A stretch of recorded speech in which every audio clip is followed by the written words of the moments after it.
សួស្តីអ្នកនរគ្នាថ្ងៃនេះយើងនឹងធ្វើការបញ្ចូលពីកូដរបស់ C# ហើយយើងចូលទៅកាន់វីដេអូទៅយើងមាននៅ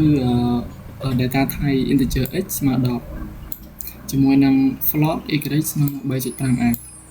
ហើយយើងចង់ធ្វើការគណនាយក x បូក y ដូច្នេះយើងត្រូវការប្រើ float sum ដើម្បីយកតម្លៃ x បូកនឹងតម្លៃ y តទៅមកយើងមាន double score ស្មើនឹង 88.6 ហើយយើង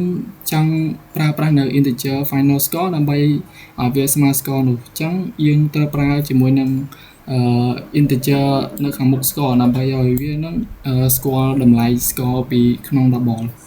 បន្ទាប់មកយើងមាន integer a ស្មើ9ហើយយើងមាន integer b ស្មើ4បន្ទាប់មកយើងចង់ធ្វើការគណនាវាដោយប្រើ data type គឺ double average អញ្ចឹងដូចលើកមុនដែរយើងត្រូវប្រើជាមួយនឹង double នៅខាងមុខa ចែកនឹង b ដើម្បីឲ្យវាស្គាល់នៅតម្លៃមួយនោះបើសិនជាយើងអត់ប្រើ double ទេគឺវាអត់ស្គាល់ទេបន្ទាប់មកយើងមាន string s ស្មើនឹង 75ហើយយើងចង់បានតម្លៃ n ហ្នឹងឲ្យស្មើនឹងតម្លៃ s ដោយប្រើជាមួយ data type integer ដែលយើងមាន integer n ស្មើនឹង f តែដោយសារតែ s ហ្នឹង data type របស់វាគឺជា string អាច store បានតែ text តែប៉ុណ្ណោះដូច្នេះយើងត្រូវតែផ្លាស់ប្ដូរពី text ទៅជា code ហើយដែលយើងផ្លាស់ប្ដូរពី text ទៅជា code បានគឺយើងប្រើពាក្យមួយដែលមានឈ្មោះថា path មួយនេះអញ្ចឹងនៅពេលដែលយើងប្រើជាមួយនឹង integer n យើងវាយ integer ពីខាងមុខដូច code ពីរដែលបានបញ្ចូលពីខាងលើហ្នឹងមកបន្ទាប់មកយើងវាយ path s នៅពេលនោះ code វានឹងស្គាល់នៅតម្លៃមួយនោះហើយឥឡូវយើងសាក run ទៅតម្លៃគឺវាត្រូវទៅតាមនឹងអស់ហើយអញ្ចឹងមានតែប៉ុណ្្នឹងទេឥឡូវយើងចូលទៅកាន់ code ទី2ពីក្បាលមកយើងមាន u integer u ស្មើនឹង400លានជាមួយនឹង long e data type long e ស្មើដល់10ហើយយើងចង់ឲ្យ integer a ហ្នឹងស្មើ u អញ្ចឹងយើងត្រូវប្រើប្រាស់ integer នៅខាងមុខ u ដើម្បីឲ្យវាស្គាល់គ្នាព្រោះអី data type នៅមុខ a គឺ integer អញ្ចឹងយើងត្រូវប្រើ integer ក្រៅ u ដែរហើយបន្ទាប់មកយើងមាន u long ul ស្មើនឹង100ជាមួយនឹង long j ស្មើដល់50ហើយយើងមាន double mix ហ្នឹងយើងចង់ធ្វើការគណនា ul និង j អញ្ចឹងយើងគ្រាន់តែដាក់ double នៅខាងមុខul បូក j មកដើម្បីឲ្យវាធ្វើការស្គាល់ជាមួយនឹងដើម្បីឲ្យវាស្គាល់ជាមួយនឹង long j ដើម្បីយើងចង់គណនា ul បូក j បន្ទាប់មកយើងមាន s by sb ស្មើនឹង120ជាមួយនឹង integer big ស្មើនឹង200ដោយយើងចង់ឲ្យs by sb2 ហ្នឹងស្មើនឹង big អញ្ចឹងយើងគ្រាន់តែបន្ថែមជាមួយនឹង s by នៅខាងមុខ big មក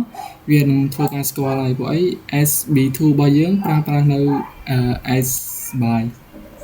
បន្ទាប់មកយើងមាន bold flag ស្មើ true ហើយយើងចង់ឲ្យ integer name ហ្នឹងស្មើ flag ហើយវាទៅ check លក្ខខណ្ឌរបស់ flag ហ្នឹងអញ្ចឹងយើងត្រូវប្រើប្រាស់នៅ if else ប៉ុន្តែ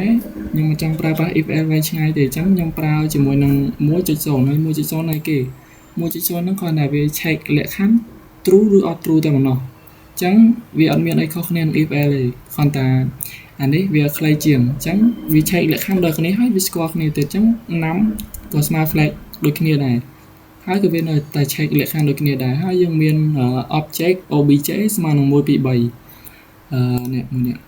ហើយយើងចង់ឲ្យ integer n ហ្នឹងស្មើនឹង obj អញ្ចឹងយើងដោយសារតែ obj ហ្នឹងវាជា text ហើយ integer ហ្នឹងជាលេខអញ្ចឹងយើងត្រូវ convert វាពីរដងដល់ដំបូងយើងដោយ data type របស់ n ហ្នឹងគឺ integer អញ្ចឹងយើងប្រើ integer នៅខាងមុខហើយដើម្បី convert text ទៅជាលេខយើងប្រើ pass ហើយដោយសារតែខាងលើហ្នឹងវាជា obj អញ្ចឹងយើងបន្លែងវាជា string សិនមកយើងខឲ្យយើងសរសេរ string obj មកវាស្គាល់កូដហ្នឹងហើយយើងមាន dynamic d ស្មើនឹង45ដែលវាជា text ហើយយើងចង់ឲ្យ dn ហ្នឹងស្មើ d អញ្ចឹងយើងដោយ dn ហ្នឹងវា data type របស់ dn វាជា integer អញ្ចឹងយើងគ្រាន់តែ ដាក់ integer នៅខាងមុខ d មកហើយយើងបន្ថែមជាមួយនឹង path ព្រោះអី dynamic ហ្នឹងវាជា text អញ្ចឹងយើងត្រូវបដូរ text មកជាលេខយើងប្រើ path អញ្ចឹងហើយនៅក្រោមនេះគឺជា console write line console write line នេះគ្រាន់តែជាបង្ហាញតម្លៃលេខប្រភេទ code ខាងលើមកឲ្យយើងឃើញយ៉ាងណាឥឡូវយើងសាក run យើងឥឡូវ code យើងគឺចេញតាមហ្នឹងហើយដែលយើងបានផ្លាស់ប្ដូរវាតិចតួច កូដយកមានអីខុសទេឥឡូវវីដេអូហ្នឹងមានតែប៉ុណ្្នឹងឯងខ្ញុំសូមជម្រាបលា